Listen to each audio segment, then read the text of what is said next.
नमस्कार दोस्तों, स्वागत है आप सभी का ऑनलाइन अड्डा फर्स्ट यूट्यूब चैनल से। दोस्तों, आप सभी जानते हैं किसी भर्ती संबंधित कोई भी सूचना होती है आप सभी को ऑनलाइन अड्डा फर्स्ट चैनल के माध्यम से दी जाती है। उसी क्रम में इस वीडियो में हम बात करेंगे तमाम भर्तियों की लेटेस्ट अपडेट को लेकर। तो जल्दी से वीडियो को लाइक कर दें, साथ में शेयर कर दें और चैनल को सब्सक्राइब करना बिल्कुल ना भूलें, जिससे किसी प्रकार की ऑथेंटिक जानकारियाँ आप सभी को मिलती रहें। ज़्यादा जानकारी आप टेलीग्राम चैनल को ज्वाइन कर सकते हैं, लिंक आपको वीडियो की डिस्क्रिप्शन में मिल जाएगा। तो सबसे पहले दोस्तों हम बात करेंगे बिना टीईटी के प्राथमिक शिक्षक बनाने का जो सुझाव है वो देखने के लिए मिला है। मामला क्या है मैं आप सभी को बता दूं, लेकिन उससे पहले आप सभी को ये भी समझा दूं कि बिना टीईटी के सहायक अध्यापक बनना सही तरीके से वैलिड तो नहीं है। इसको लेकर निकट भविष्य में समस्याएं हो सकती हैं। जैसा कि आप जानते हैं कि शिक्षा मित्रों के साथ में ऐसा हुआ था और उनको कहीं ना कहीं 2 साल के बाद में काफ़ी नुकसान के बाद उनको नौकरी गंवानी पड़ी थी। तो ऐसे में आप सभी के सामने देखने के लिए मिलता है, यहाँ पे आप सभी देखेंगे कि टीईटी के अंदर छूट देकर बनाए जाए सहायक अध्यापक। इस प्रकार के जो सुझाव है वो सरकार को दिए गए हैं। कोरोना महामारी के दौरान 23 स्तरीय पंचायती चुनाव की अगर बात करें, बड़ी संख्या में शिक्षकों की जो मौत है वो हुई है।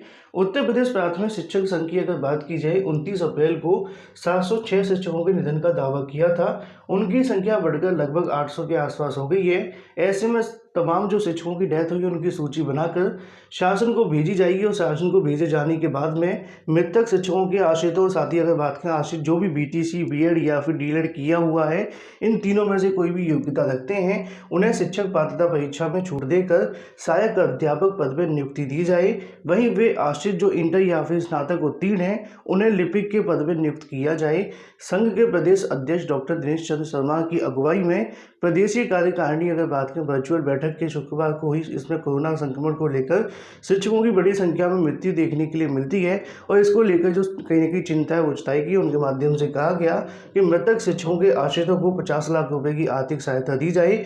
शिक्षकों के परिजन को 1 अप्रैल 2005 से पूर्व लागू पुरानी पेंशन व्यवस्था भी यहाँ पे देखने के लिए मिले। और भी तमाम मांगे आप सभी के सामने हैं। मतलब जिन शिक्षकों की कोरोना काल में मृत्यु हो गई थी उनको यहाँ पे कहीं ना कहीं योगदान के तौर पर राशि की मांग की गई है और साथ में कहीं ना कहीं उनमें से उनके परिवार में से किसी को यहाँ पे एक जॉब देने की बात हुई है जो कि बिना टीईटी के लिए है। लेकिन कोरोना काल में पंचायती चुनाव होने की वजह से लाखों लोगों की जान पे बनाई है। संक्रमण का मामला गांव तक पहुंच चुका है, ऐसी भी जानकारियां देखने के लिए मिल रही हैं। वहीं दूसरी तरफ हम बात करें अपनी अगली अपडेट को लेकर, जो कि संबंधित है 40,000 पदों पर भर्ती के बारे में। तो 40,000 पदों पर भर्ती का जो विज्ञापन जारी होना था वो इसी महीने जारी होना था, मई के प्रथम सप्ताह के अंदर। अब ऐसे में मई का प्रथम सप्ताह निकल चुका है, अभी तक इस भर्ती का जो विज्ञापन है वो जारी नहीं किया गया है। अब ये कब जारी होगा मैं आप सभी को दिखा दूं। तो यहाँ पे आपको देखने के लिए मिल जाता है कि कांस्टेबल जीडी के नोटिफिकेशन भी रोक दिया गया है कर्मचारी चयन आयोग के माध्यम से। केंद्रीय सुरक्षा बल की अगर हम बात करें, कांस्टेबल जीडी भर्ती परीक्षा मई के पहले सप्ताह में जारी होने वाले नोटिफिकेशन पर रोक लगा दी है। इस परीक्षा की अगर बात करें तो देश भर के अंदर लगभग 30 से 35 लाख अभ्यर्थी शामिल होते हैं। इस बार कांस्टेबल जीडी लगभग 40,000 पदों पर भर्ती होनी है। कोरोना महामारी के चलते आयोग ने दूसरी बार कांस्टेबल जीडी 2020 के लिए आवेदन प्रक्रिया रोकी है। इससे पहले कांस्टेबल जीडी का जो विज्ञापन आना था वो 25 मार्च 2021 को था, उसको बढ़ाकर आप सभी को बताएं कि मई में कर दिया गया। अब मई के बाद इसका जो विज्ञापन जारी होने की संभावना है वो बताया जा रहा है कि अगस्त के आसपास आप सभी को जो विज्ञापन है वो देखने के लिए मिलेगा। अगर जुलाई में कोरोना संक्रमण से राहत मिलती है तो हो सकता है कि इसका विज्ञापन जुलाई में जारी कर दिया जाए, लेकिन संभावनाएं काफ़ी कम दिखाई दे रही हैं। अभी अगले आदेश तक एसएससी के माध्यम से इसको स्थगित किया गया है। तो मान के चलिए कि जुलाई में आप सभी के सामने विज्ञापन आने की प्रबल संभावना है, जो कि लगभग 40,000 पदों पे होगा कांस्टेबल जीडी के लिए। वहीं दूसरी तरफ बात करें, इसी के साथ मई और जून में होने वाली कई परीक्षाओं को लेकर भी नोटिफिकेशन जारी कर दिया गया है। क्योंकि जब पूरे देश में कोरोना संक्रमण है तो ऐसे में किस प्रकार परीक्षाओं का आयोजन आप सभी को देखने के लिए मिलेगा, उसी को लेकर इंपॉर्टेंट नोटिफिकेशन आप सभी के सामने आ जाता है, जिसके क्रम में जानकारी दी जाती है। CHSL 2021 की अगर हम बात करें, वैसे 2020 की एग्ज़ाम था जो कि 21 में होना था, 21/5/2021 से लेकर 22/5/2021 को देखने के लिए मिलना था, इसको भी यहाँ पर पोस्टपोन कर दिया गया है। साथ ही CGL की अगर बात करें Tier 1 को लेकर, जो कि 29 मई से शुरू होना था और 7 जून 2021 तक चलना था, इसको भी यहाँ पर स्थगित करने का जो आदेश है वो जारी कर दिया गया है। उसी को लेकर आप सभी को यहाँ पे भी देखने के लिए मिल जाएगा कि एसएससी के माध्यम से सीएचएसएल साथ में सीजीएल की जो परीक्षाएं होने वाली थी मई और जून के अंदर, उन सभी को यहाँ पे स्थगित करते हुए अपनी वेबसाइट पर विस्तृत नोटिफिकेशन जारी कर दिया गया है। अब इनको लेकर जो नई परीक्षाओं की तारीखों की घोषणा होगी वो आप सभी को जुलाई के बाद ही देखने के लिए मिलेगी, क्योंकि केंद्र सरकार के माध्यम से भी होने वाली तमाम परीक्षाओं को लेकर लगभग जुलाई के बाद कराने की तैयारियां देखने के लिए मिल रही हैं। तो ऐसे में एसएससी के माध्यम से 2 परीक्षाओं को स्थगित किया गया, साथ में 40,000 पदों की भर्ती को भी यहाँ पर पोस्टपोन कर दिया गया है।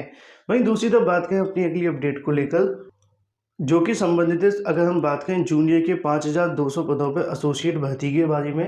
अब इसकी भी परीक्षा जून में होने वाली है। हालांकि अभी जो तारीखें हैं वो संभावित है, इसमें बदलाव देखने के लिए मिल सकता है। तो जूनियर एसोसिएट की जानकारी देखने के लिए मिल जाती, 5,121 पदों पर भर्ती आप सभी को देखने के लिए मिलती है। आयु की अगर हम बात करें 20 से 28 आप सभी के सामने है। शुल्क को लेकर देखा जाए तो 750 रुपये लिए जाएंगे। पात्रताओं की अगर बात करें, स्नातक अगर आपने किया है तो इसके लिए आवेदन कर सकते हैं। भर्ती की अगर बात करें, चंडीगढ़, दिल्ली, हरियाणा, उत्तर प्रदेश, उत्तराखंड और भी तमाम राज्य आप सभी के सामने लिखे हुए हैं। आवेदन की जो अंतिम तारीख है वो 17 मई 2021 देखने के लिए मिलती हैं। साथ में अगर बात करें परीक्षा की तारीख को लेकर तो वो जून में देखने के लिए मिलेगी। ज़्यादा जानकारी के लिए sbi.com.in पे आप सभी जाकर ज़्यादा जानकारी ले सकते हैं विस्तृत नोटिफिकेशन के माध्यम से। वहीं दूसरी तरफ बात करें अपनी अगली अपडेट को लेकर, जो कि है शिक्षकों के 5,000 पदों के बारे में। इसी महीने आपकी जो भर्ती है वो शुरू हो जाएगी। और ऐसे में मैं आप सभी को बता दूं कि थर्ड चयन सूची का जो इंतजार कर रहे हैं 69,000 वाले, उनको लेकर भी काफ़ी जानकारी यहाँ से मिलने वाली है। क्योंकि मैंने तो हमेशा आप सभी को बताया था कि सरकार के माध्यम से खाली सीटों को लेकर बार बार घुमाया जा रहा है। अभी तक जो डाटा है वो नहीं मिला है। समाचार पत्रों के अंदर दावा किया जा रहा है कि 4,000 सीटें, 5,000 सीटें, तो कभी 6,000 सीटें भी देखने के लिए मिलती हैं। अब ऐसे में यहाँ पर भी आप सभी देखेंगे 69,000 शिक्षकों के, जैसा कि आप सभी देख पाए कि शिक्षकों का कहीं ना कहीं जो सत्यापन है वो नहीं हो पाया है, जिसकी वजह से उनका जो वेतन है वो देखने के लिए नहीं मिला है। इसको लेकर भी सचिव के माध्यम से कई नोटिफिकेशन लगातार जारी किए गए हैं। लेकिन यहाँ पे आपको देखने के लिए मिलेगा कि शिक्षकों के 5,000 पदों पर इसी माह जो भर्ती है वो शुरू हो जाएगी। इंतजार आप सभी के सामने समाप्त हो गया है और ये जानकारी मैंने आप सभी को पहले भी दी थी। लेकिन एक और जानकारी थी जो कल के समाचार पत्रों के अंदर देखने के लिए मिली थी। अगर आपको याद होगा तो उसके अंदर बताया गया था कि 3900 पदों पे आपकी जो भर्ती है वो करवाई जाएगी। टोटल आप सभी के सामने 5100 पद होंगे। लेकिन यहाँ पर सरकारी प्राइमरी स्कूलों में जल्द 5,000 से ज़्यादा शिक्षकों की जो भर्ती की शुरुआत होगी। 69,000 शिक्षक भर्ती के बचे हुए पदों पर ये भर्तियाँ होनी है। इसका आदेश जल्द जारी किया जाएगा। कोरोना संक्रमण और साथ में अगर बात करें काउंसलिंग को लेकर 2 चरणों में की जा चुकी। लेकिन अगर बात की जाए शिक्षक भर्ती की लिखित परीक्षा में पास अभ्यर्थियों की मेरिट सूची से ये पद भरे जाएंगे, इसका प्रस्ताव शासन को भेजा जा चुका है। 69,000 शिक्षक भर्ती के बचे हुए 5,000 पदों पर भर्ती के लिए वेटिंग सूची अभ्यर्थियों को काउंसलिंग के लिए बुलाया जाएगा और मई के दूसरे पखवाड़े में इसका जो आदेश है वो जारी कर दिया जाएगा। मतलब आप मान सकते हैं कि दूसरे पखवाड़े में आपके सामने कहीं न कहीं जो आदेश है वो जारी होगा। तो इसी महीने के अंत तक आप सभी के सामने जो चयन सूची है वो जारी कर दी जाएगी। आदेश के बाद ही भर्ती के लिए यहाँ पे जो आवेदन है वो लिए जाएंगे। हालांकि आवेदन को लेकर यहाँ पे एक सवाल देखने के लिए मिल रहा है। मैंने आपको पहले भी कहा था कि यहाँ पे वैसे तो आप सभी की जो चयन सूची होगी उसी में से अभ्यर्थियों को उठा लिया जाएगा और जो आवेदन आप सभी ने किए थे हो सकता है कि उसी के अनुसार आपको देखने के लिए मिले। लेकिन यहाँ पे एक सवाल मैंने उस समय ये भी समझाया था कि यहाँ पे आप सभी के सामने कहीं ना कहीं जो सीटों की संख्या होगी, क्योंकि कई छात्रों ने अपना प्रेफरेंस दिया होगा कुछ ऐसे जिलों के अंदर जहाँ पे सीटों की संख्या ही नहीं होगी, तो किस प्रकार लिया जाएगा। आवेदन को लेकर अभी तक किसी प्रकार की जानकारी सरकार के माध्यम से नहीं दी गई है और ना ही शासन इस तरह से देखने के लिए मिली है। लेकिन काउंसलिंग जो होगी वो ऑफलाइन आप सभी को देखने के लिए मिलेगी।